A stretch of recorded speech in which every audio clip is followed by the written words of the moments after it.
Alright, so over the past few weeks, I have been challenging the audience, the people, the good people that follow this channel, and I've been doing so through the use of poll questions. The whole point of these poll questions is for me to determine who is on this channel, who's following this channel, who watches this channel, and to gather a good sense of the individual taste of all the people that follow the channel. That's the whole point of the polls. Now, the reason I'm doing this video is because I feel that I should at least answer back with the poll questions I've been asking myself, since I've been asking all of you to answer these questions. I'm going to answer them myself. But I'm going to come at this from a different angle. The poll questions thus far have been based on opinion. But instead of answering these from a state of opinion, because I'm all about facts on this channel, I'm going to answer these from a place of objectivity. I'm going to give factual answers to the poll questions, and I'm going to explain as best I can as to why the answers to the poll questions are factual. So starting off with the first poll question, which I asked about a month ago. Which series tackles the action genre the best? Quite simply, it's Devil May Cry. Now again, if you didn't vote for Devil May Cry, that's fine. This poll, like the other polls, is based on opinion, not fact, but I'm answering factually. So keep that in mind. I don't want anyone to feel bad or guilty about their answer. So keep that in mind for the duration of this video. Now, why is Devil May Cry the best series when it comes to the action genre? It's really simple. Devil May Cry is really more technical than any of those other games listed. Starting with Bayonetta, I'm not really a fan of Bayonetta, and the reason I'm not a fan of Bayonetta is because Bayonetta really is just a female Devil May Cry. It's a dumbed down version of Devil May Cry.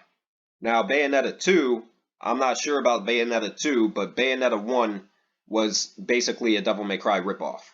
And it borrowed a lot of elements from Devil May Cry, and didn't do them anywhere near as good as Devil May Cry does Devil May Cry. With God of War, even with the older games, there were some issues as far as responsiveness. And of course, the new one is just terrible when it comes to the combat system. With Dark Souls is just, there's too many issues with Dark Souls. From wonky hitboxes to brainless enemy AI to just, there's a lot wrong with the combat system with the Souls games and other Souls-likes in general. Ninja Gaiden, I've been playing some of the Ninja Gaiden games recently, and honestly, it's really not that great of a series. I'll go more into it because I did make another poll about Ninja Gaiden. Compared to Devil May Cry, it does not have the technical prowess that Devil May Cry has. If you look at the move list for like some of the later Devil May Cry games, and you take notice of everything that the player can do with the characters in these games, it's not even close. It's not even close of a comparison with these other four right here. So, Devil May Cry. The next poll question that I asked, which Resident Evil game is the best one? Quite simply, I made a video on the ranking for the Resident Evil games. I can tell you right now, it's not Resident Evil 4. It's Resident Evil 2, the remake. The thing with Resident Evil 4 is that it was a highly revolutionary game when it came out, but it's not any longer, if that makes any sense. What Resident Evil 4 brought to gaming has already been improved exponentially since it came out. Not only that, within over a decade since Resident Evil 4 came out, its flaws are definitely more noticeable now than it was back then. And the flaws I'm talking about primarily have to do with the story, just the weak villain that was in that game. They have like some kind of Napoleon ripoff midget dude in that game. It's just like a fucking joke. And then there's the fucking gameplay with the president's daughter where they force you to play as Ashley and shit. Yeah, Resident Evil 2 doesn't have that kind of bullshit in there. Yeah, it's the remake. And by comparison, these other games, as great as they are, they don't compare to the remake to 2. That's just fact. Moving on, which Insomniac game is their best? The majority for this question picked Marvel's Spider-Man. I can see why this game won, but I disagree. And the reason I disagree is simple. Marvel's Spider-Man, as fantastic of a game as it is, the groundwork for that game was already laid. It was already laid out for Insomniac. They borrowed a lot of elements from the Batman Arkham series and the older Spider-Man games as well. The open world web slinging, the rhythmic combat system, the emphasis on world building, collectibles and all that, all of those elements came from other games. So the groundwork was already laid out for them. Technically, their best game is Ratchet & Clank Going Commando, which is the best Ratchet & Clank game. Some people feel that it's Ratchet & Clank A Crack in Time. It's not. Ratchet & Clank Going Commando established various tropes that's been utilized across each game in the series since. That game has the best level design in the Ratchet & Clank series.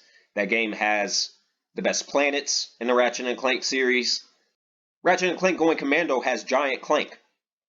Does A Crack in Time have Giant Clank? No. It's Going Commando.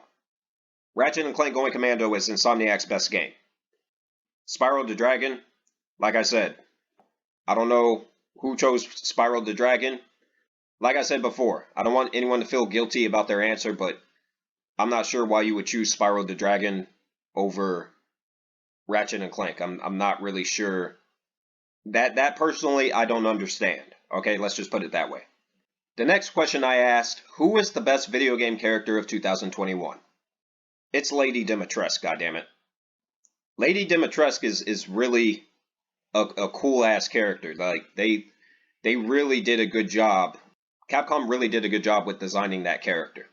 Unfortunately, they didn't utilize Lady Dimitrescu in the best way, but as I mentioned in this post, hopefully they'll address that for the upcoming DLC, and we'll see more of her, because she wasn't in the game as much as she should have been. But no, it's Lady Dimitrescu. What's your platform of choice? Obviously, this question is based purely on opinion.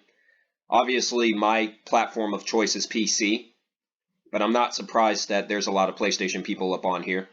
Before I jumped the PC, most of my unboxing videos, in fact, just about all of my unboxing videos, I believe except for Gears 5, is unboxing videos of PlayStation games, so it really doesn't surprise me.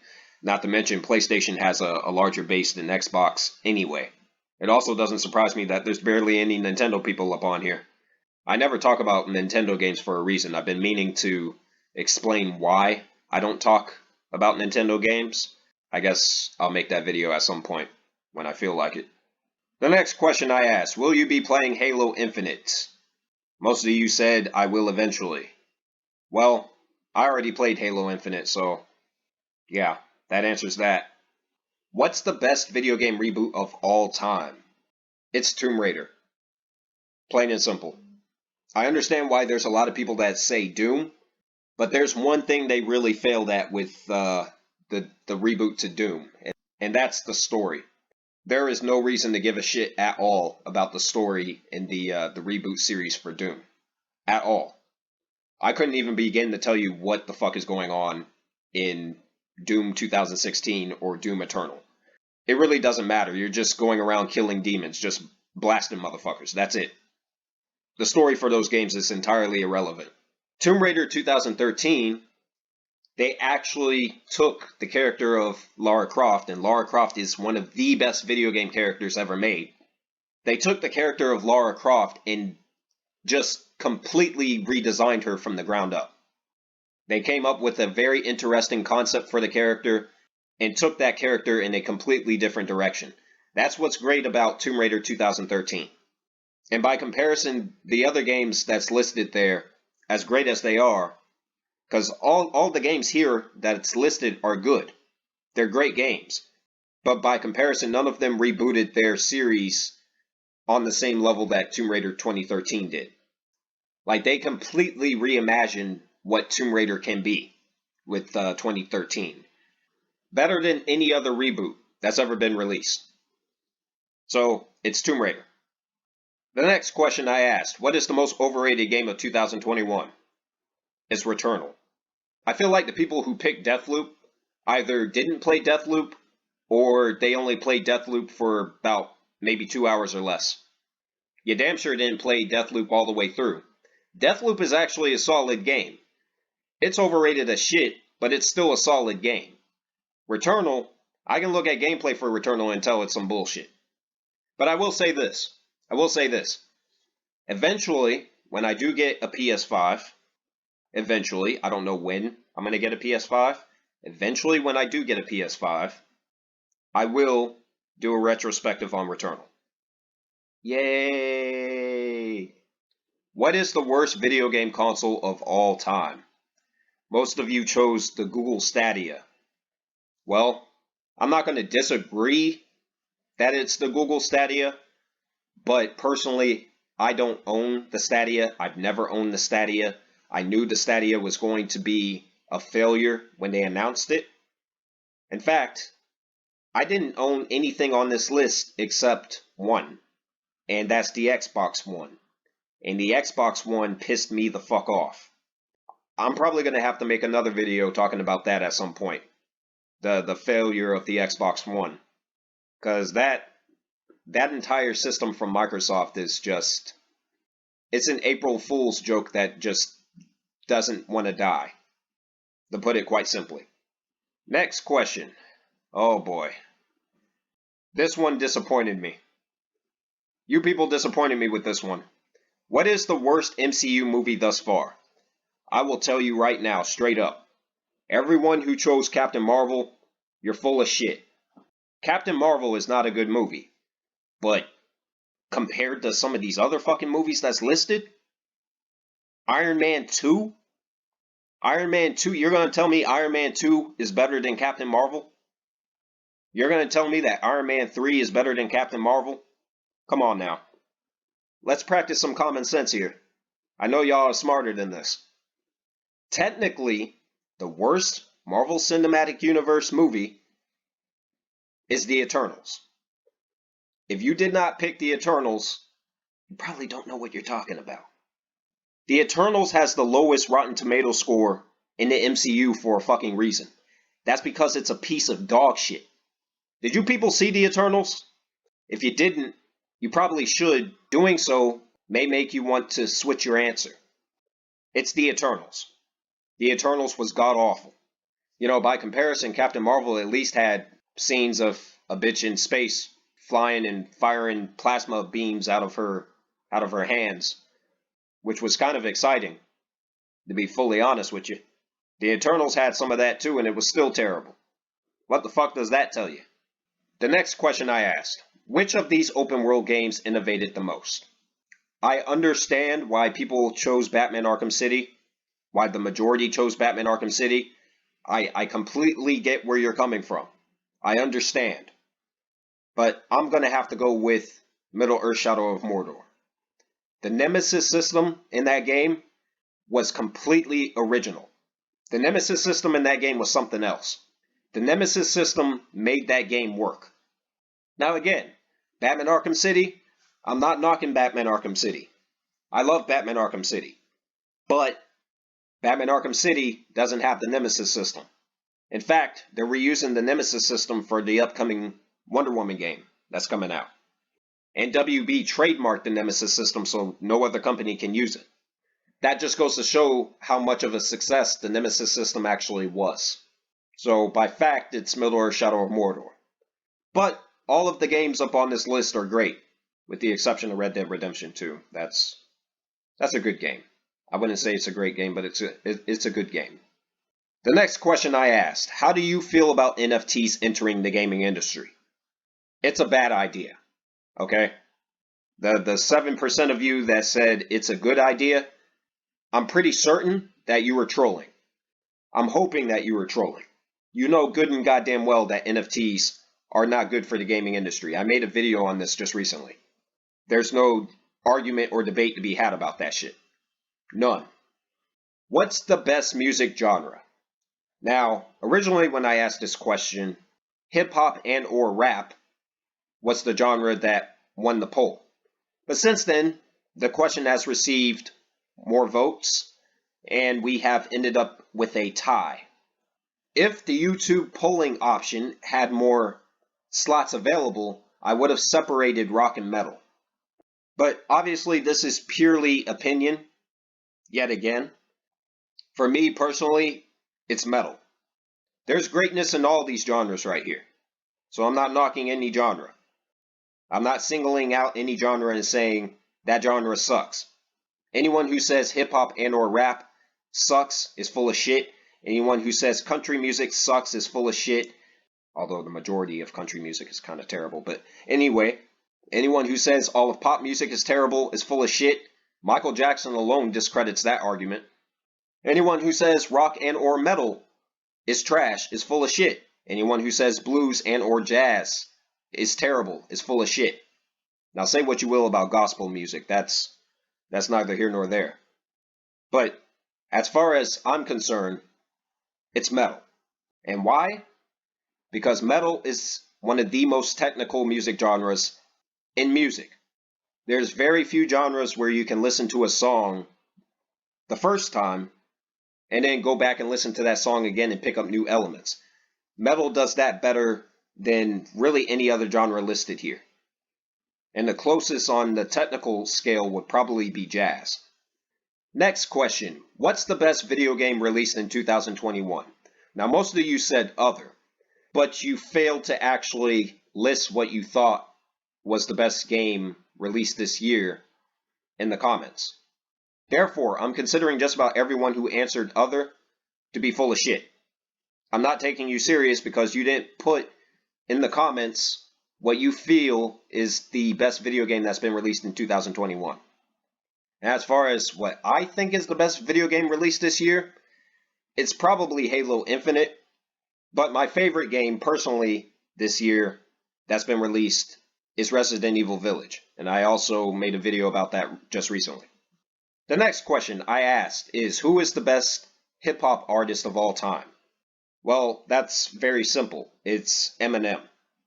For the people that voted Tupac or Notorious B.I.G. or Jay-Z, do you not understand how big of a success story Eminem actually is? Do you know anything about his history or where he came from or how he got started in the music industry? This is a guy who was completely broke, who made a mixtape and sent it to one of the greatest music producers of all time, Dr. Dre. And Dr. Dre took him serious and gave him a record deal. I hate using the word talent, but it takes some serious talent to get a gig from one of the best music producers of all time, especially the best hip-hop producer of all time. Eminem's been in the music industry for 3 decades now. He's made 10 mainline LPs and a bunch of EPs with dozens upon dozens of collaborations. And he culturally changed the face of hip-hop to be more inclusive for everybody. He did that single-handedly. And he's also the best-selling hip-hop artist of all time, by fact. He's one of the best-selling music artists of all time, by fact. If you look up a list of the top 30 best-selling music artists of all time, Eminem is going to be up on there somewhere. It's Eminem. It's not Tupac. Tupac's great. I like Tupac, but it's not Tupac. It's Eminem. The next question I asked, do you prefer shorter or longer games? Most of you said it depends. And then the rest of you were split. My answer is simple. It depends. It depends on the genre. For a survival horror game, for example, anything that's longer than 12 hours is really just padding at that point. For RPGs, the sweet spot would be between 30 to 40 hours. Anything above that is padding. For action adventure games, anywhere above 15 hours is padding. Plain and simple. The sweet spot would be 12 to 15 hours for an action adventure game. There are some games that try and break these rules, like Assassin's Creed Odyssey, for example. And that's why Assassin's Creed Odyssey sucks, because all Ubisoft did was copy and paste various concepts throughout that entire open world. That game was loaded with padding for an RPG game. This is way too long. That's just one example. There's dozens of examples, but that's just one. But yes, it depends. Which 2022 game are you most anticipated for? Obviously, this is purely based off of opinion. My most anticipated is Horizon Forbidden West, but I'm also very interested to see what Microsoft does with Starfield. I'm very interested to see where they go with that. From what I read, they're going for more of a realistic feel. Like, it's not going to be like a Mass Effect or anything like that, where it's like another version of Star Trek or something like that. It's not going to be that. At least according to them, that's not what it's going to be. But yeah, I'm very curious about Starfield. But for the time being, Horizon Forbidden West, I have no doubts that that's going to be a great game. No doubts whatsoever. The next question that I asked, are you a fan of the remake trend? I think I actually messed up with this poll. I think I should have included a third option. And if I did include a third option, I would have labeled it as kinda. So I apologize for not including that in the poll. The idea and the concept of a remake isn't bad within of itself. It's just that the remakes we've gotten thus far are pretty fucking lazy. With the exception of Resident Evil 2. Resident Evil 3, the remake, it was good, but it wasn't a good remake to Resident Evil 3. I don't see how you can say you're going to do a remake of something and then cut out more than half of the content from the original game. That doesn't make any sense whatsoever. And then there's what they did to the fucking story and the characters that's just irredeemable. The next question I asked is, what is the best game from Naughty Dog? This was a highly contentious poll. A lot of you could not agree on this poll whatsoever. But we still had a clear winner. Most of you said The Last of Us is the best game from Naughty Dog. And I definitely have to agree. It's The Last of Us. Now, there's some of you on the channel who are on that bullshit. Oh, The Last of Us is overrated. No, it's not. It's not. Stop saying that. Please stop saying that bullshit. Stop spreading that dumb shit around, alright? It's not overrated. It's a great game, alright? I'm gonna have to do a fucking video on The Last of Us, because some of you just, some of y'all just don't get it. The Last of Us, quite simply, it has the best story from any Naughty Dog game. The gameplay is the most varied from any Naughty Dog game. It has the best multiplayer from any Naughty Dog game, and one of the best multiplayer modes, period, ever. The multiplayer mode in The Last of Us, if you haven't fucking played that shit, what are you doing? Go and play that shit right now. The multiplayer in The Last of Us is fucking amazing. But overall, in general, The Last of Us was just extremely well designed. For example, one of the best things about The Last of Us from a gameplay perspective, you can actually sneak throughout that entire game, for the most part, and not get caught. You can stealth sneak your way throughout that entire game and not get caught, except in scripted moments. I've done it. I've done it. Actually, I think this would be a great time to reveal this, but I actually have a hidden walkthrough on the channel of the first The Last of Us on grounded mode. The whole game. I have it up on the channel. I uploaded that before I started doing commentary videos. It was a long time ago. The next question I asked, what is the best Keanu Reeves movie? Most of you said The Matrix. Some of you said John Wick. Now, all of these movies that I listed here are great with the exception of Constantine. Constantine was kind of bullshit, but that's neither here nor there. The best Keanu Reeves movie is The Matrix. When Keanu Reeves dies, that's the role he's going to be remembered for the most. Just because of how revolutionary and groundbreaking The Matrix actually was.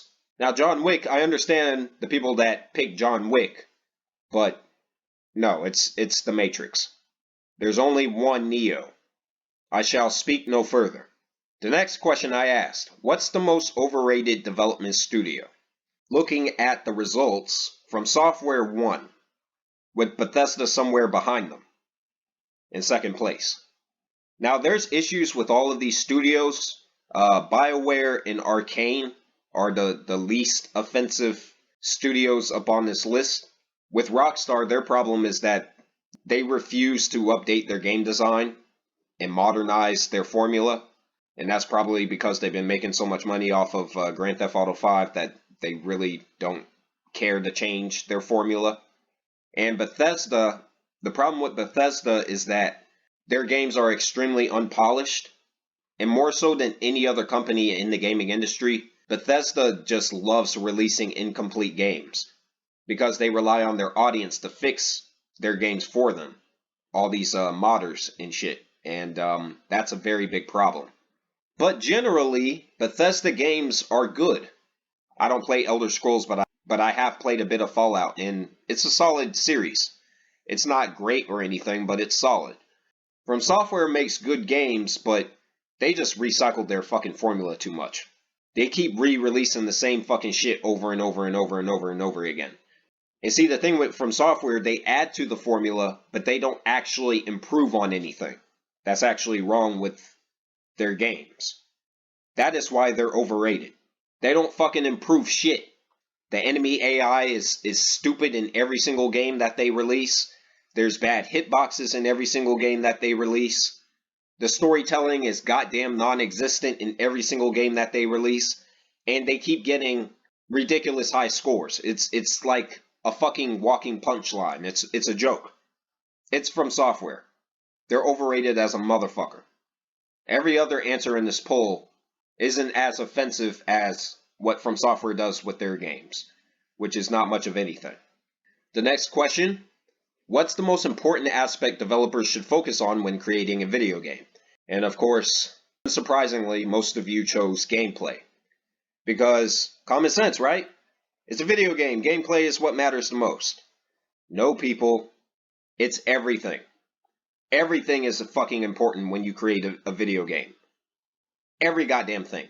Accessibility, length, gameplay, graphics, storytelling, everything is fucking important. Now, when you're an indie developer and you don't have AAA money, you don't have a AAA budget, then certain things you got to sacrifice. You got to pick and choose what you're going to focus on. And at that point, yes, gameplay should come first. But when you're talking about AAA games that have large budgets, that cost millions of dollars to produce, everything is fucking important. That's the problem with a lot of these publishers. They don't have that kind of mentality. So, I get it. I understand. Once again, these polls are based on opinion, but if we're talking facts, it's everything. Everything's important.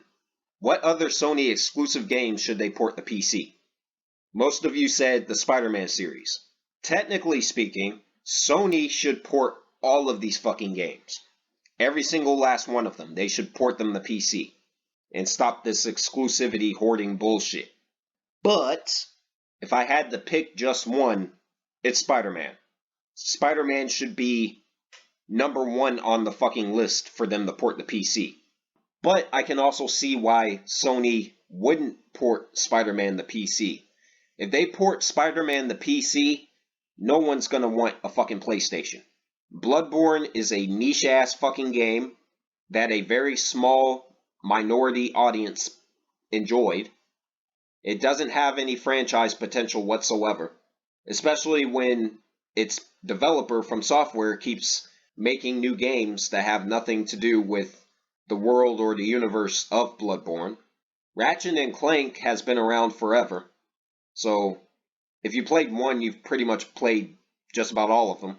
The pre-PS4 era exclusives don't really make any sense from a business perspective to port to PC, because these franchises are no longer relevant, because they haven't had a game in years. Resistance died back in the 7th generation, and that's mainly because Resistance 2 was fucking awful. That's one of the only Insomniac games that was actually bad. Resistance 2 was just a mess. Jak and Daxter haven't been relevant in years. Not since the 6th console generation. Sly Cooper hasn't been relevant in years. So, it would make no sense to port those games to PC. As a fan, yeah, you want to see those games ported, but it doesn't really make any sense for Sony to do that. And The Last of Us, it makes sense to port The Last of Us to PC, but similar to Spider-Man, The Last of Us is so popular that if you port it to PC, it could kill potential buyers for the PlayStation 5. So, it's basically in the same boat as Spider-Man. If they do port another series to PC, it should be Spider-Man. Which of these 5 games has the biggest wasted potential? Most of you chose Cyberpunk 2077. Now, all of the games listed here are pretty bad. But Cyberpunk, the thing about Cyberpunk is that the developer straight up lied to investors and to fans. And that's not really something that these other games did. Final Fantasy 15 had some of that bullshit, but not on the scale of Cyberpunk 2077. So that's my answer, Cyberpunk 2077. Easily the biggest wasted potential. Now, if I had to choose a follow-up, it would be Final Fantasy 15, simply for how long that game was in development. What Square Enix actually churned out was a decent game, but decent isn't good enough when the game was in development for 10 years. It's just not. The next question I asked, which actor portrayed Peter Parker and or Spider-Man the best? Well, I can tell you who it's not. It damn sure isn't Andrew Garfield. He's the worst out of the three, and that's because he's a terrible fucking Peter Parker. Andrew Garfield is a horrible Peter Parker. If you go back and you look at the Amazing Spider-Man movies, that is not fucking Peter Parker at all. And even when he's in the suit, he's just a fucking douchebag. Spider-Man is supposed to be funny, but he's not supposed to be an asshole. Now, with that said, I do like what they did with Andrew Garfield in Spider-Man No Way Home. I thought they kind of redeemed him a little bit in that movie, but he's still the worst out of the three. Tom Holland, I like Tom Holland as Spider-Man, but it's just the way his Spider-Man particularly is written. That's the problem. He's too much of Tony Stark's bitch to be the best Spider-Man when you compare him to the other three. The best Spider-Man, period, is Tobey Maguire, until further notice. He captured the character in the costume the best, and he captured Peter Parker by far the best out of these three. So, it's Tobey Maguire. Oh, the Batman poll. Which actor has portrayed Batman the best? Man, some of you Michael Keaton fans, man, y'all were butthurt as a motherfucker. Some of y'all were extremely upset that Christian Bale won the poll. But honestly, with me answering the poll, my answer is Christian Bale as well, and I'm going to explain why. It's for one reason. Christian Bale played the best Bruce Wayne out of any of these other actors right here. Christian Bale's Bruce Wayne had a beginning, a middle, and an end. That was very grounded and realistic. None of these other actors, as far as them playing Bruce Wayne, compares to Christian Bale's Batman. Not one. Not one. People forget, it's not the character in the costume. We already know who Batman is, right? It's the character underneath the costume that's most important. Going back to the Spider-Man poll, this is why Tobey Maguire is the best Spider-Man. Because he nailed Peter Parker. Christian Bale is the best Batman because he nailed Bruce Wayne. And his Bruce Wayne is the closest to the comics. It's the closest version to what's in the comic books. Again, I like Michael Keaton as Batman. I'm not saying he's a bad Batman. He's a good Batman. But Christian Bale, once again, he played the best Bruce Wayne. So, it's Christian Bale. Which Capcom franchise is their best? Now, of course, Resident Evil won the poll, and Street Fighter came in second. Now, there was a lot of people that voted on this particular poll. Everyone's fucking answer should have been Resident Evil. Resident Evil is Capcom's flagship franchise. Now, if this was like 25 years ago or more, then yes, I would have said Street Fighter, but in the modern gaming industry, Capcom's best franchise is Resident Evil. Why do you think they keep whoring Resident Evil games instead of making new IP? Capcom is just now making a new IP with Pragmata. Just now they're making a new IP. But they keep releasing dozens of Resident Evil games every few years. That's because it's their best series. Hell, this year alone we had a Resident Evil animated Netflix series, had a live action film reboot, and they have another live action TV show that's coming, and I believe that's going to be on Netflix. It's Resident Evil, plain and simple. That's their best series. I don't know why some of y'all chose Devil May Cry and Monster Hunter. Someone voted Dead Rising for some reason. I really don't understand that, but no, it's Resident Evil, by fact. The next question, and this is one of my favorite polls. Who is the best modern playable female video game character? Now, I had to narrow the list down exponentially. The character that won this poll is Lara Croft. Now, I think Lara Croft won for the wrong reasons. I think a lot of you picked Lara Croft for the older Tomb Raider games instead of the newer ones. The Lara Croft I'm talking about here is the newer version, not the older version with the dual pistols. Not that version. I'm talking about the version that uses the bow and arrow. I like that version of Lara Croft, the Survivor version of Lara Croft, the most recent version of Lara Croft. I like that character a lot, but that character did not have a good story, especially by the end of Shadow of the Tomb Raider. And I would say Ellie, but they ruined Ellie in The Last of Us Part 2. Naughty Dog essentially ruined that character. So right now I'm saying it's Aloy. Not to mention Aloy, aside from Lara Croft, Aloy is the only character on this list that is remotely capable of half the things that Lara Croft can do. Right now, I would say Aloy is the best playable female video game character. Now, I like all these characters, but no, it's Aloy, hands down. The next question, what is Brad Pitt's best movie? Now, I was starting to lose hope in some of you, because Fight Club wasn't winning the poll. Fight Club was not winning the poll at first. I was like, I know good and goddamn well you people aren't going to choose something else over Fight Club. Fight Club literally has like the best twist in the history of film. That movie would not have worked without Brad Pitt at all. It's almost as if the movie was written for him. It is absolutely Fight Club. Every other answer is just wrong. Now again, I'm answering the polls based off of facts. You people voted based off of opinion, because I told you the polls were based off of opinion.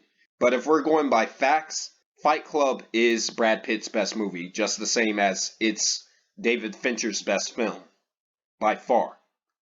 Now, I like Seven a lot. I love Seven. I think Seven's a great film. But Seven doesn't compare to the character that was in Fight Club, or even Fight Club's overall theme, which is universal. Fight Club is a great movie to watch no matter who you are. Male, female, young, old, it doesn't matter. I gotta do a video on Fight Club at some point. That movie is fucking amazing. The next question. What is the best 8th generation fighting game overall? Now I'm talking about traditional fighting games, so I'm not talking about anything like any arena fighting games or anything like that. I'm not talking about games like Naruto Storm or the Hinokami Chronicles, Demon Slayer or Super Smash Brothers. I'm not talking about anything like that. I'm talking about traditional fighting games. All of these are traditional fighting games, right? Now, I put in parentheses here, gameplay, single-player content, online modes, and DLC offerings. Now, the reason I put that there is to emphasize this word, overall.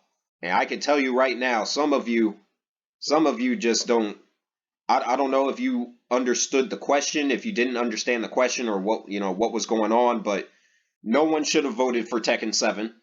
Tekken 7 literally has next to no single player content. So why would you pick Tekken 7? And its online modes by comparison is weak too to some of these other choices. Soul Calibur 6 has a lot of single player content, but gameplay wise it's just not as in depth as some of these other games. And Street Fighter V was bullshit all the way around. So it's really between Dragon Ball FighterZ and Injustice 2. And when it comes to single-player content and gameplay, Dragon Ball FighterZ just doesn't even compare. They literally have a mechanic in the game where you can just tap the same button and casual players can just pull off combo strings without even learning a character's moveset. It's like, no, that's nonsense.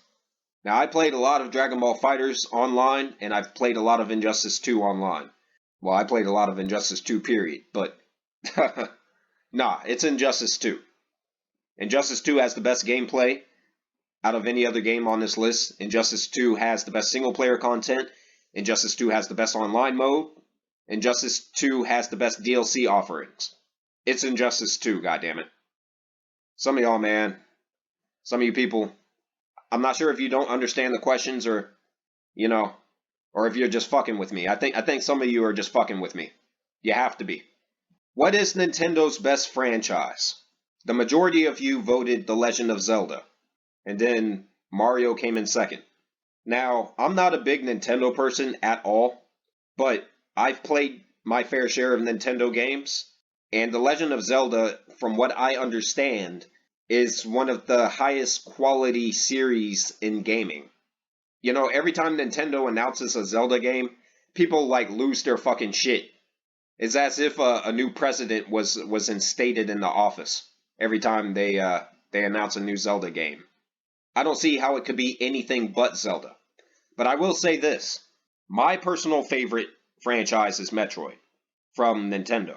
Metroid to me is their best series, but overall by fact it's Zelda. Just for the quality alone, it's Zelda. What was the best TV show of 2021? Most of you said Squid Game. And most of you, or at least 43% of the, 21 people that actually answered the poll, you are indeed correct. It is Squid Game. Some people think it's other shows like Arcane or WandaVision or Witcher 2, Witcher Season 2, whatever. No, you're all wrong. It's Squid Game. Squid Game is fucking fantastic. If you haven't seen Squid Game, absolutely check it out. Check out Squid Game for sure. That is an amazing series. If you don't know what Squid Game is, it's basically Korean Hunger Games. That's essentially what it is. I will say no more. Oh boy. A question that is for the ages. In terms of quality, which is the better franchise? The majority of you said Star Wars. Some of you say Star Trek. Now, the reason I put this in parentheses right here is because you can't really judge one over the other in terms of quality because both Star Wars and Star Trek have had their ups and downs. So you really have to judge this question based off of longevity and generational impact. Star Trek, by comparison, just does not compare to Star Wars. What George Lucas did with Star Wars is fucking genius. At least the George Lucas from the original trilogy. The George Lucas that we got with the prequels, that was a completely different person.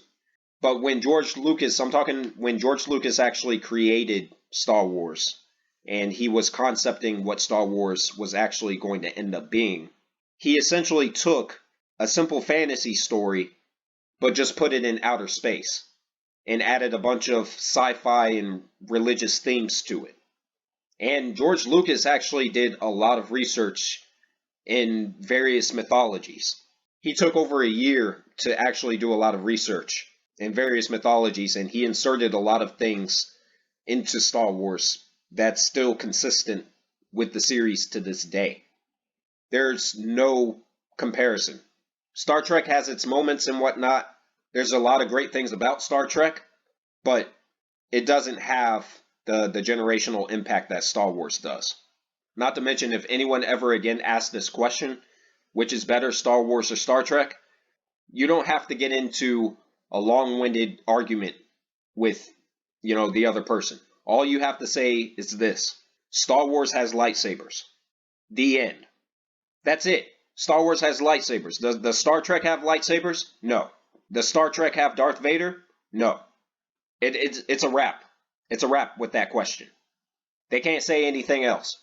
Oh, well, Star Trek has Captain Kirk and Spock, but Star Wars has Darth Vader. Star Wars has Yoda. Star Wars has Luke Skywalker. You can't fucking sit there and tell me that Star Trek has characters on that level. You can't. You just can't. So, yes, it's Star Wars. Which of the big three anime franchises is overall greatest? Most of you said Dragon Ball, and Naruto fell in second place. One Piece, for some reason, fell in third. It's Dragon Ball, and I'm going to say why. For the same reason that I just explained with Star Wars and Star Trek. Dragon Ball has more of a generational impact than Naruto. Naruto has a huge generational impact, but it's still not on the same level as Dragon Ball. Not only that, Naruto, during Naruto Shippuden, started to lose sight of what made Naruto great. And I'm going to use an example. The fight between Naruto and Pain in the anime, not in the manga. The fight between Naruto and Pain in the manga is very different from what was in the show. If you take a look at that episode of Naruto Shippuden where Naruto fights Pain, that shit has no elements of Naruto in it at all. That was a complete ripoff of Dragon Ball. I'm for real. For the people that voted Naruto, go back and take a look at some of the later fights in Shippuden. Especially that fight between Naruto and Pain. That shit has nothing to do with Naruto. That is a blatant ripoff of Dragon Ball. Because if you look at the earlier series of Naruto, the first series, right? Whenever the characters are fighting, they're actually thinking. They're using their heads, right? Which is very different from Dragon Ball, where the characters just rush in and just start punching each other. Somewhere in Shippuden, that really changed. And Naruto lost focus of what it should be. That alone tells you right there, Dragon Ball is the greatest out of the big three. Now, I don't think any of these are the best anime overall, but these are just the big three franchises. That's what the poll question was referring to. What's the best RPG franchise of all time in terms of quality and culture impact? Now, it seems that we could not agree on a winner. No one voted for Fallout, which surprises me. 26% of you voted Final Fantasy, which doesn't make any fucking sense whatsoever. Final Fantasy, I didn't even want to put Final Fantasy on the list. The only reason I did is because Final Fantasy is one of the longest running video game franchises. But in terms of being named Best RPG, it is not Final Fantasy whatsoever. Not even close. I would say Mass Effect, which is my personal favorite RPG franchise, but Mass Effect 3, the ending of Mass Effect 3 ruined the whole trilogy, and then Mass Effect Andromeda was just dog shit. So really, it's between the Elder Scrolls and Zelda. I don't know. I really don't have a dog in this one. I don't have a dog in this fight. I'm not really a big fan of Zelda or Elder Scrolls.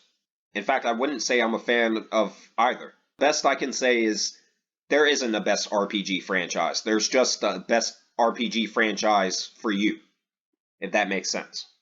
I don't think there's a single best RPG franchise. So this poll was basically like a trick question. Which Assassin's Creed game is the greatest? Most of you, unsurprisingly, said that Assassin's Creed 2 is the greatest. Someone voted for Assassin's Creed Odyssey. I don't know who the fuck did that. Assassin's Creed Brotherhood. That's also a strange choice, but I included it in the poll because it's one of the better received Assassin's Creed games. But no, it's Assassin's Creed 4. Hands down. For the gameplay alone, it's Assassin's Creed 4. Assassin's Creed 4, with the naval combat and whatnot and the navigation of the open world, that shit is breathtaking. No other game in the series matches that. That includes Odyssey. Seriously. I don't think a lot of you played Assassin's Creed 4. Especially the people that voted Assassin's Creed 2. I don't think some of you played Assassin's Creed 4. If you haven't played Assassin's Creed 4, you need to play Assassin's Creed 4. That's one of the best open world games ever made. Period. Whether you're an Assassin's Creed fan or not. That's one of the best open world games ever created. What is Sony's best modern IP? The majority of you said Spider-Man, with God of War coming in at second place, but nowhere close to Spider-Man. It's very simple. Very simple, people. It's Spider-Man. And I'm going to tell you why. Spider-Man is one of the best fictional characters ever made. By comparison, the bullshit that they did with Kratos in this game alone should disregard anyone from having voted God of War when it comes to this question. They ruined Kratos for God of War. Why would you vote God of War? Not only that, you're talking Kratos, a character that's only known in gaming, versus one of the best and most well-known fictional characters ever created, with Spider-Man. Who the fuck do you think is going to win? If we're talking in terms of cultural impact. Of course it's going to be Spider-Man. Not to mention, can you web sling in any of these games? Can you web sling in Ratchet and Clank? Can you web sling in God of War? Can you web sling in Horizon? Can you web sling in The Last of Us? No, you cannot. It's Spider-Man. That's their best IP. When Sony got the rights to Spider-Man, the exclusive rights, they basically won the fucking lottery. And no, that's not an exaggeration. What is the worst PlayStation console of all time? Now, in a few years, I can see it being the PS5 if they keep going the way that they've been. But as of right now, most of you voted the PlayStation Vita. And then PS3 and PS4 were neck and neck. Someone, I think, was bullshitting when they voted PS2. No one should have voted for PS2 or PS1 for that matter. Like I said, some of you I think are fucking trolling these polls. That's okay. You post some stupid shit in the comments, your ass is out of here. In terms of the poll question, answering this question, I understand why the majority of you said PlayStation Vita. I get it. I completely understand. The PlayStation Vita was a great handheld, but Sony did not support it. The reason Sony didn't support the PlayStation Vita is because they knew they weren't going to win the handheld market. The handheld market was dominated by Nintendo. They were not going to win. And even Nintendo bowed out of the handheld market when smartphones became a thing. Now people just play games on their phone. They don't give a shit about the Nintendo DS or 3DS or PS Vita or anything like that. That's why Sony gave up on the PlayStation Vita. It didn't make any sense anymore from a business perspective to continue pumping money into the handheld market. It didn't make any sense for them to do that. But the PlayStation Vita on its own was a great system, which is kind of sad because it's the only PlayStation system I've not had the chance to own. I've never owned a PlayStation Vita, but I've heard a lot of great things about the Vita. Technically, the worst PlayStation console of all time is the PlayStation 3. And the primary reason for that is because the PlayStation 3 almost killed the PlayStation brand. Almost killed it. Almost took that whole brand underwater. Sony had to redesign the PlayStation 3 and re-release the goddamn thing. With hard-hitting exclusive after hard-hitting exclusive just to make the damn thing level out with the Xbox 360. The PlayStation 3 when it first came out was a fucking failure. It was overpriced. It cost way too much money to produce on Sony's behalf. It was too difficult to develop for because of the cell architecture that was in the system. And the launch titles for the PlayStation 3 were extremely weak. No one cared. It's as if Sony did a complete 360 from what the PS2 was. And they got way too confident. They had to completely redesign the PlayStation 3 in order to fucking make it a success. Everyone's answer should have been PlayStation 3. If you don't know anything about the PlayStation 3, you need to do some research on that thing. Because that's one of the best stories in gaming. By the way, I still have my 40 gigabyte PlayStation 3, the fat PS3. A lot of good memories with that thing. But no, it's the PlayStation 3. That's the worst PlayStation console of all time. The next question. What is the worst M. Night Shyamalan movie? Man, this guy makes some fucking bad movies, dude. Oh, shit. M. Night Shyamalan, he makes some bullshit-ass movies, man. Some garbage. Most of you said The Last Airbender. I would agree with you if I had actually saw The Last Airbender. I think I watched like fucking 10 minutes of that movie and then I shut it off. Like, I'm not fucking joking, dude. That movie was fucking awful. I gotta answer this on the basis of opinion, so that's different from all the other answers, or the majority of the answers so far that I've given. For me, it's a tie between After Earth and Lady in the Water. Just fucking awful. Awful. You'll watch one of those fucking movies, you'll never want to watch an M. Night Shyamalan movie ever again. Just fucking terrible. Every movie here listed is garbage. Glass, the thing about Glass was a bad movie too, but the first half of Glass was great. It's that second half that's the problem. So it's the least offensive option here, which is probably why no one voted for it. But the rest of these, yeah, man.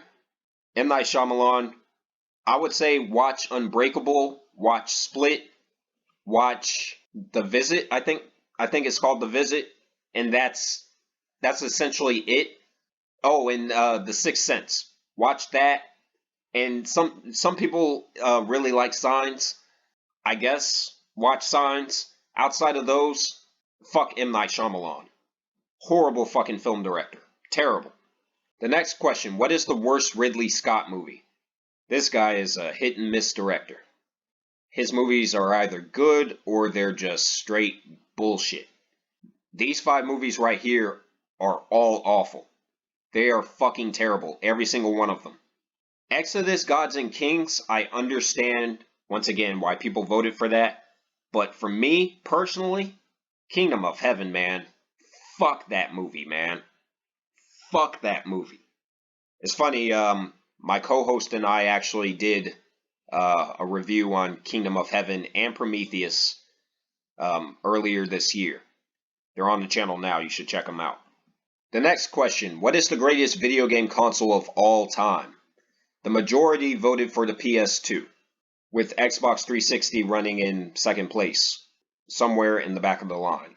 Factually speaking, the PS2 is the greatest video game console of all time.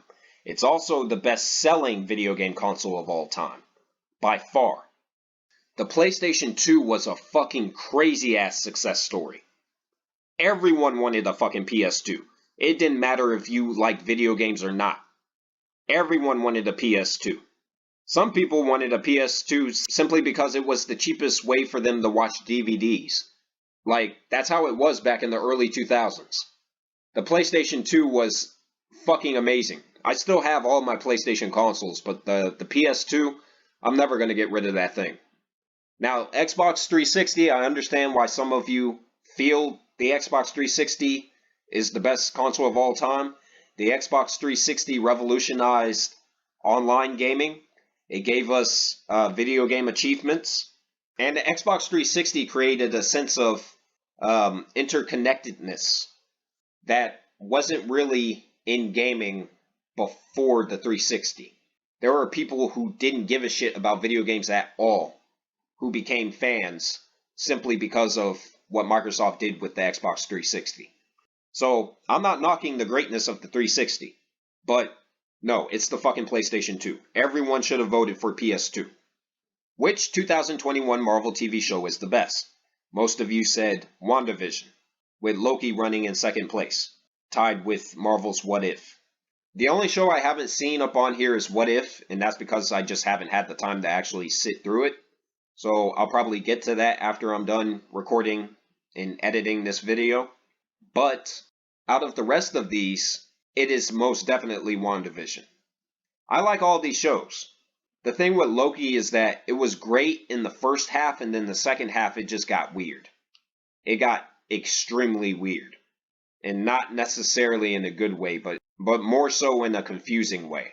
They didn't really do a great job in that second half. And honestly, I think the best episode of Loki was the very first episode. Because you didn't know where it was going. It was just batshit. But it was a great intro to that series. But no, it's definitely WandaVision. What they did with that show just artistically alone, it just doesn't compare to the rest of these. Or rather, the rest of these doesn't compare to WandaVision, just from an artistic sense. The next question I asked, you people, which game in the Ninja Gaiden trilogy is the best? Well, this is one of the lowest vote counts that I've gotten on these polls. And that's because I don't think too many people that follow this channel have actually played the Ninja Gaiden games. I think it's a very small number. The 16 people that did vote, most of you said it was Ninja Gaiden Sigma, the original. I disagree with you completely. I've been playing these games recently, and there's a lot of fucking issues with Sigma. A lot of issues. The fact that when a boss fucking kills you, and it's that Dark Souls bullshit where you have to run past enemies and run all the way back to where the fucking boss is, that alone is bullshit. Or when you go back into another area and the enemies respawn. Maybe that happens with the other games and I just haven't played them enough to see, those same elements carried over. But those things alone just makes Ninja Gaiden Sigma just a complete piece of shit. I've been meaning to make a video for Ninja Gaiden Sigma. I just haven't done it yet. But all you really need to do is play the first level of all three of these games to tell which one is the best. The problem with Ninja Gaiden 3 Razor's Edge, I'm not sure who the fuck voted for that, but the problem with Ninja Gaiden 3 Razor's Edge is that it's too hectic. It's all over the place. The pace of the combat system was just ruined in that game. It's way too fast. Everything's moving way too fast in that fucking game. And I'm not sure why they designed it like that, but it's a fucking mess. Ninja Gaiden Sigma 2 has the best mechanics. It's a lot more refined than Sigma 1. The difficulty is developed a lot better in Sigma 2. And it's just, it feels better to play compared to the Sigma 1. It's just a lot better. I don't know why you would choose Sigma 1 over Sigma 2, but no, it's definitely Sigma 2. Which game in the Tomb Raider reboot Survivor trilogy is the best? Most of you said Tomb Raider 2013.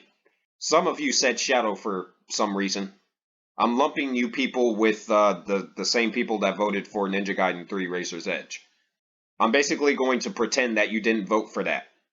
I understand why people like Tomb Raider 2013. I like Tomb Raider 2013 a lot. But again, I'm going to have to give it to the second game in the trilogy. Rise of the Tomb Raider is a lot better than Tomb Raider 2013. They added in a lot of fucking things to Rise of the Tomb Raider and expanded on the concept much more than what was in Tomb Raider 2013. You know, they gave you more weapons to craft. You know, they gave you swimming, which wasn't a thing in Tomb Raider 2013. The shooting mechanics are much more refined in Rise of the Tomb Raider than in Tomb Raider 2013. The fucking tombs, dude. The tombs are a lot better in Rise of the Tomb Raider than Tomb Raider 2013. That alone should tell you that it's the better game. And the story is a lot better too.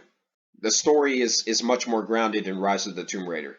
Tomb Raider 2013 it went in a supernatural direction, and I don't think that was a good idea because it really clashed with the whole realism vibe that they were going for with this new version of Lara Croft. So, it's definitely Rise of the Tomb Raider. But both games are great. It's Shadow of the Tomb Raider that's the problem. The next question I asked, which game in the BioShock trilogy is the best? Most of you said BioShock 1. And most of you, again, if these polls were based off of facts, most of you were correct. It's BioShock 1 by a fucking long mile. All three games are great, but it's BioShock 1 that really shook up the industry. BioShock, the whole concept of it and the world that they introduced with Rapture in that first game, there's very few games that have worlds that are that memorable. Very, very few. BioShock is actually one of the best video games I've ever played. It is that good. If you have not played BioShock, the first game, you damn sure need to play that game, for sure. BioShock 2 tried to do what BioShock 1 did, but the impact wasn't there. It wasn't the same. And BioShock Infinite was more of a standard shooter. The story didn't really come full circle until you actually played the DLC and whatnot. You don't need DLC to enjoy the story for BioShock 1.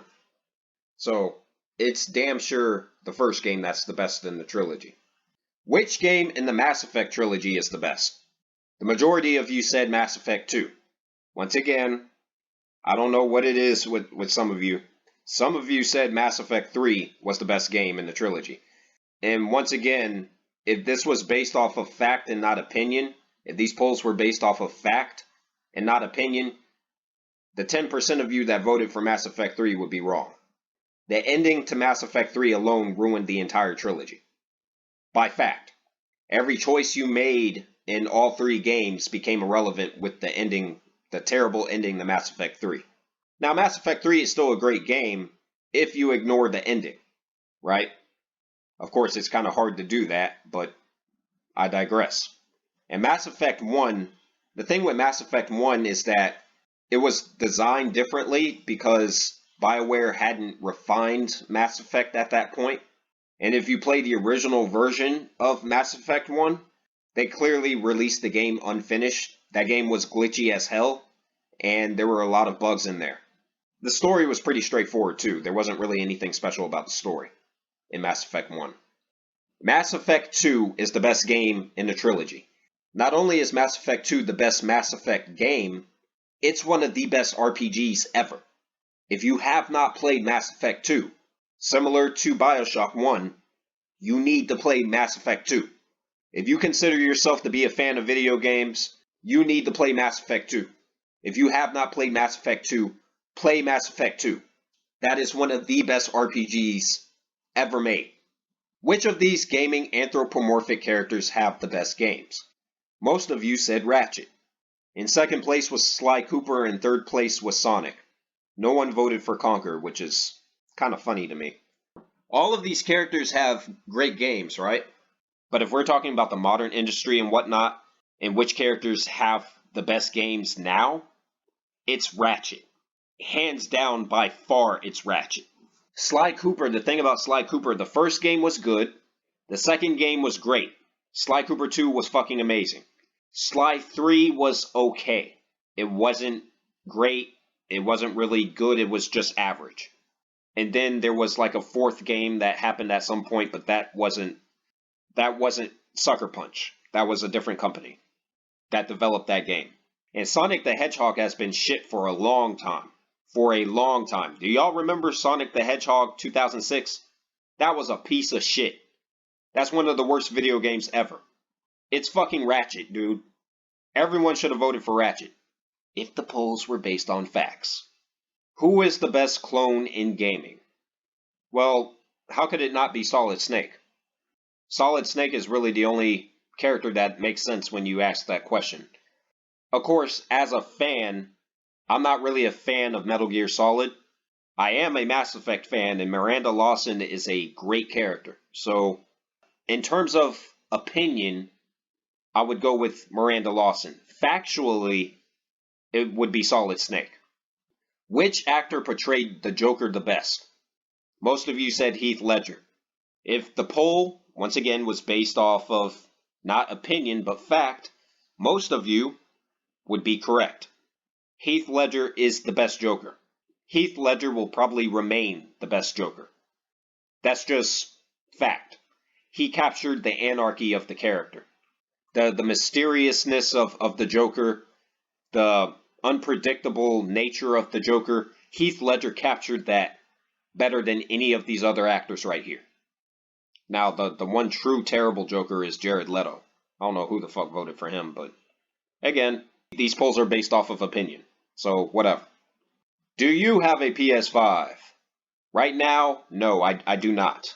I will get one eventually, I just don't know when.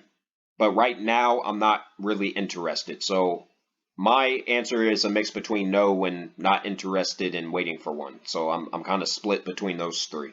What is the worst Batman movie? Technically speaking, it's Batman and Robin. But I didn't go and sit in the movie theater watching Batman and Robin. I did go and sit in the movie theater and watch Batman v Superman Dawn of Justice. Or as I like to call it, Dawn of Bullshit. Because that's what it was. Bullshit. That entire movie. Fuck Batman v Superman Dawn of Justice. That movie is horrible. Horrible. It's terrible. So, factually, it's Batman and Robin. Based off of opinion, it's Batman v Superman Dawn of Justice. Fucking terrible. What is the best Devil May Cry game? Most of you said Devil May Cry 3. I pretty much predicted that. There's a lot of old school players up on this channel. I can tell you one thing, straight up. It is not Devil May Cry 3. It's not Devil May Cry 3. I platinumed Devil May Cry 3 on PS3 and PS4. I did it both times. And eventually I'm going to get all the achievements again on PC. Devil May Cry 3 is a great game. No doubt. But the story in that game is bullshit, dude. It's bullshit. It doesn't make any sense. The story in that game is garbage, okay? Not to mention, Devil May Cry 5 has the most base characters, base playable characters in the series. Devil May Cry 4 Special Edition does not count. Alright, we're not counting that. Devil May Cry 5 has the most playable base characters in any Devil May Cry game. And it has the most refined mechanics out of any Devil May Cry game. And it has the best story out of the current canon storyline. By far. The best game in the series is Devil May Cry 5. I'm not saying that because the game is newer. I'm saying that because it's the truth. I don't know who voted for Devil May Cry 1. I like Devil May Cry 1 a lot, but no. No. No. No. What is the best PC brand? Most of you said Lenovo. I feel like I should have clarified this question. When I say best PC brand, I was talking about for gaming, not in general. Not in general. For gaming, purely for gaming, Asus is the best brand. By far. They also have great customer service. In general, I would say it's Lenovo. Lenovo and Asus are great brands. You can't go wrong. You really can't. Do you approve of Sony's handling of the PS5 thus far? Most of you said no. I also say no. I was planning on making a video on this at some point. I've been too busy, once again. So, I'll probably put it on my to-do list at some point. Where do you get your gaming news from? Most of you say YouTube. And then some of you said online gaming marketplaces, others said social media sites, and a very small percentage say gaming websites. I fall in the gaming websites category. What kind of gaming content do you consume the most? Most of you said reviews.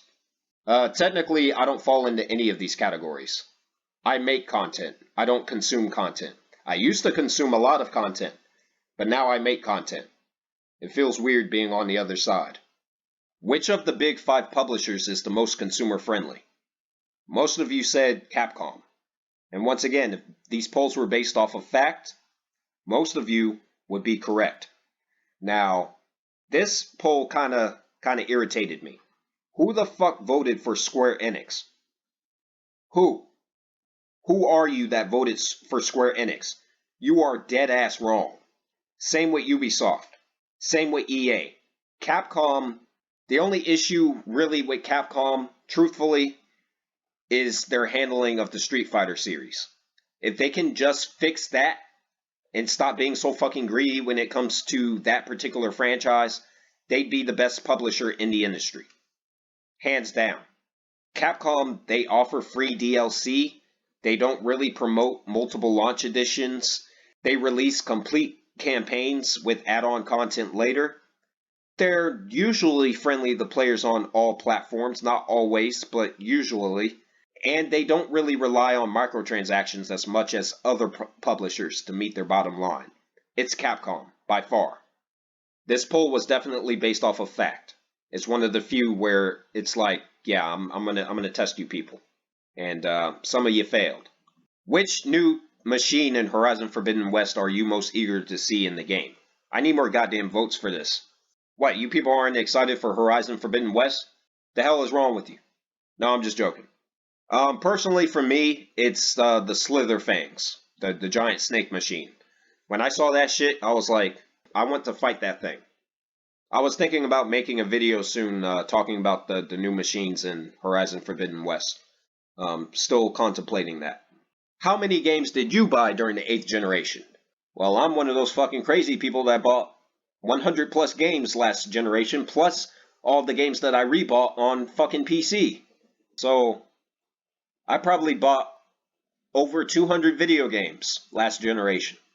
I'm looking to cut that down considerably. I want to get in this range right here, 40 to 60. But if I can cut it down even more than that, then that's fine with me. How much time do you typically devote to gaming weekly? Most of you said less than 10 hours. I don't know. I don't really believe that. But as far as I'm concerned, it varies. I really don't fall into any of these categories. It really varies. When I do play a game, I play it through to completion unless I fucking just despise it. And it's very rare that I hate a game that much to where I'll just stop playing it. A great example, though, is XCOM 2 or Kingdom Hearts Rechain of Memories. Fuck both of those games. I will never play those games ever again. unless I do like a video on them. Is gaming your main hobby? Most of you say yes. Again, I don't necessarily believe you. For me, no. My main hobby, technically speaking, is working on my fantasy series. I've been writing a fantasy series since I was in high school. I created like over 200 characters and shit. I've been working on it for the past 11 or 12 years or so, and I'm almost finished with it. That's my main hobby. Gaming is up there somewhere. It's just not number one. I wouldn't even say it's number two. I would say maybe number three. Maybe number three. Which entertainment medium do you prefer? Most of you said video games. Some of you said movies. And a very small percentage said TV, music, or books. I like all of these mediums. My least favorite is books. If I'm going to read a book, because reading books is so time consuming, I'm going to read something to actually increase my knowledge on a particular topic that I'm interested in. That's really the only time I'll read a fucking book. I would say movies are my favorite entertainment medium. With movies, you just sit there and watch them for like 2 hours and that's it, you're done. Video games are much more annoying because they're much longer. Some of them are too long. How many new games do you typically purchase per year? With me, it would be 8 to 10 plus. I'm really trying to cut it down, but if I have an interest in something, I have an interest in something. I don't know what to say about that. Most of you said 0 to 2, which is interesting. Very interesting, but not too many people voted on that poll, so I don't know. What's the worst genre in gaming? Most of you said RTS. I would have to agree. Which Resident Evil bioweapon is the best? We have a tie between Albert Wesker and Mr. X Tyrant. I think people voted for Albert Wesker because he's like one of the main villains in the series, so I'm assuming that's why you voted for Albert Wesker. Because if we're just talking about the Albert Wesker from Resident Evil 5 specifically, no one should have voted for Albert Wesker. Which is funny because I did put in parentheses Resident Evil 5 right here. I'm not talking about Albert Wesker from the earlier games. I'm talking about the fucking Neo ripoff, Matrix ripoff from Resident Evil 5. No one should have voted for that motherfucker. Gameplay-wise and narrative. In terms of gameplay and in terms of narrative, it's Evelyn. Easy. Mr. X was great. I like Mr. X a lot. I think he makes second place. Nemesis was ruined in the 3 remake, and I didn't really play the original Resident Evil 3, so I can't really speak on Nemesis from the original, but he was basically ruined in the remake. And Lady Dimitrescu was basically a disappointment in terms of gameplay. Well, actually, in terms of gameplay and narrative. It's definitely Evelyn. Evelyn's presence is everywhere in Resident Evil 7. Everywhere you go in that game, Evelyn is basically there. Like, quite literally. I did a video on Resident Evil 7 some time ago. I think it was last year. So, should definitely check that out. Which Resident Evil protagonist is the best? Most of you said Leon Kennedy. And once again, if these polls were based off of facts and not opinions, because they're based on opinions and not facts, then most of you would be correct. It's definitely Leon Kennedy. He's the best protagonist. And I'm going to tell you why. Leon Kennedy has been in the best games in the series. Yes, he was in Resident Evil 6, but so was Chris. Okay? So that's neither here nor there. Leon was in Resident Evil 4, and he was in Resident Evil 2. It's Leon. By far, he's the best Resident Evil protagonist. Jill Valentine has barely been in any of the games. She's only been in one mainline entry. Same thing with Claire. And Ethan is the least most interesting person in the games that he appears in. It would be between Chris and Leon's just been in better games than Chris. Yes, Chris was in Resident Evil 7, but he was redesigned, and that was strange. And he had a very small role in that game, and he wasn't even the main character, which was Ethan. So, it's Leon, by far. Which of these music genres do you prefer? Metal. For me, personally. Which music genre is the hardest to perform in terms of either instrumental skill or vocal skill? Now, I'm going to say this because this poll was definitely based on fact. I don't know who the fuck voted for hip hop and or rap, but you are dead ass wrong. And I think you know you're wrong. I know some of you are smart. It is not hip hop and or rap at all. It is not rock. It is not metal, and it is not blues and or jazz. It is classical. To be a classical musician, do you know how much fucking time and dedication it takes? How much discipline it takes to be a classical musician? Do you have any idea how hard that is? We're talking like a lifetime of training, a lifetime of preparation to be a classical musician. It takes skill, dude, like serious fucking skill. Now, I will say this. Blues and or jazz would be number 2. Metal would be a strong number 3. And these two wouldn't even be on the list. Let's put it that way. But no, it's classical. Which MCU movie is the best? Most of you said Avengers Infinity War. I would have to agree. It is Avengers Infinity War, by far. That is the best MCU movie. That is the big hoorah moment of the MCU. And what's great about Infinity War is that the villain won. The movie is actually the villain's story. Thanos won in that movie. He kicked everyone's ass.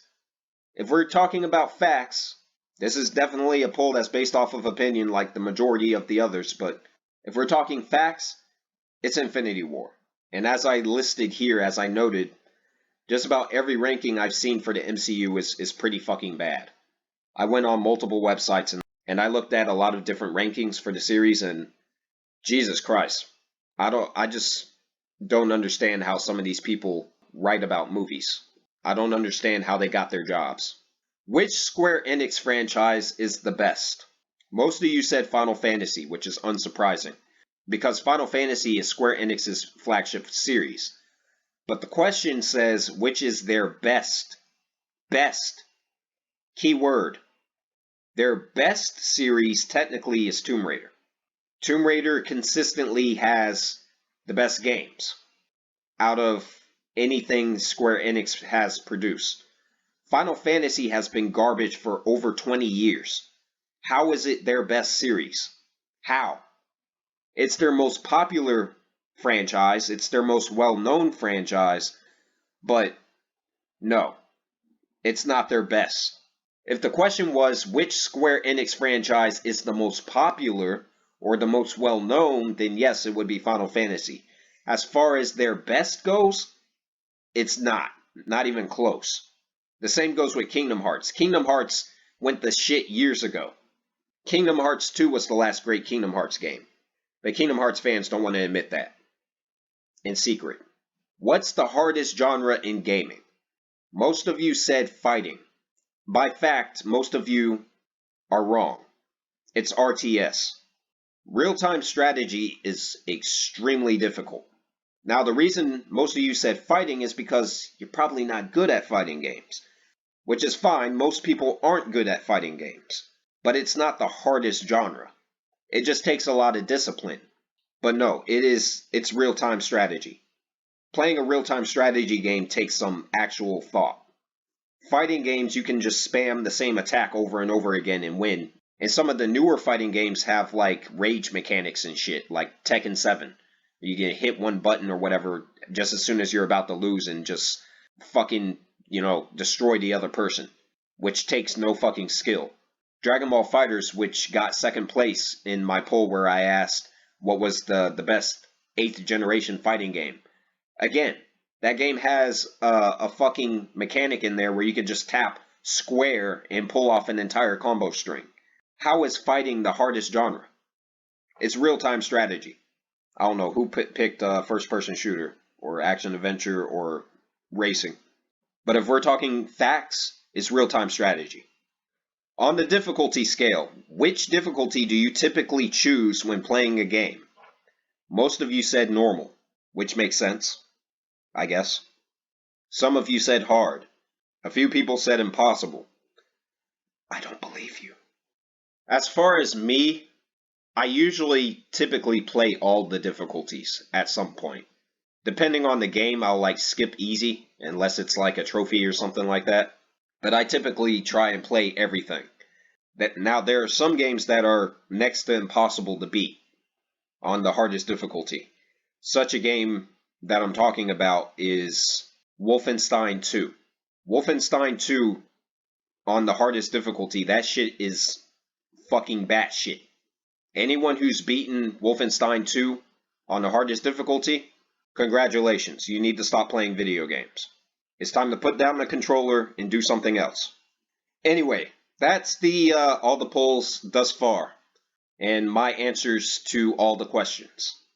I appreciate those who have participated in the polls, and I have a few more that I could ask, so I'm thinking about whether or not I'm going to ask those questions. But for the most part, I got the answers that I needed. So once again, I appreciate it.